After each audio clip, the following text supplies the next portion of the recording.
વડનગર ખાતે રામનવમી પૂર્વ શાંતિ સમિતિની બેઠક યોજાઈ। આગામી રામનવમી તહેવારને ધ્યાને લઈને વડનગર સ્માર્ટ પોલીસ સ્ટેશન ખાતે પીઆઈ ગઢવીના અધ્યક્ષ સ્થાને શાંતિ સમિતિની બેઠક યોજાઈ હતી। આ બેઠકમાં શહેરમાં તહેવાર દરમિયાન કાયદો અને વ્યવસ્થા જળવાઈ રહે તેમજ સૌહાર્દપૂર્ણ વાતાવરણમાં ઉજવણી થાય તે માટે વિસ્તૃત ચર્ચા કરવામાં આવી હતી। પોલીસ દ્વારા નાગરિકોને શાંતિ જાળવવા, અફવાઓથી દૂર રહેવા અને કોઈપણ શંકાસ્પદ પ્રવૃત્તિ અંગે તરત જ પોલીસને જાણ કરવાનો અનુરોધ કરવામાં આવ્યો હતો। આ પ્રસંગે વિવિધ સમાજના અગ્રણીઓ, ધાર્મિક આગેવાનો તેમજ નગરજનો ઉપસ્થિત રહ્યા હતા અને સૌએ મળીને તહેવારને શાંતિપૂર્ણ રીતે ઉજવવાનો સંકલ્પ વ્યક્ત કર્યો હતો। વડનગર પોલીસ દ્વારા તહેવાર દરમિયાન ચુસ્ત બંદોબસ્ત ગોઠવવામાં આવશે તેવી માહિતી આપવામાં આવી હતી।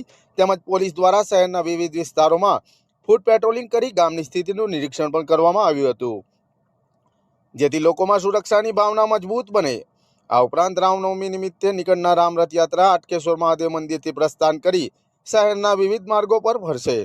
બપોરે 3 વાગે આ યાત્રાનું પ્રસ્થાન કરાવવામાં આવશે તેવી માહિતી પણ બેઠકમાં આપવામાં આવી હતી।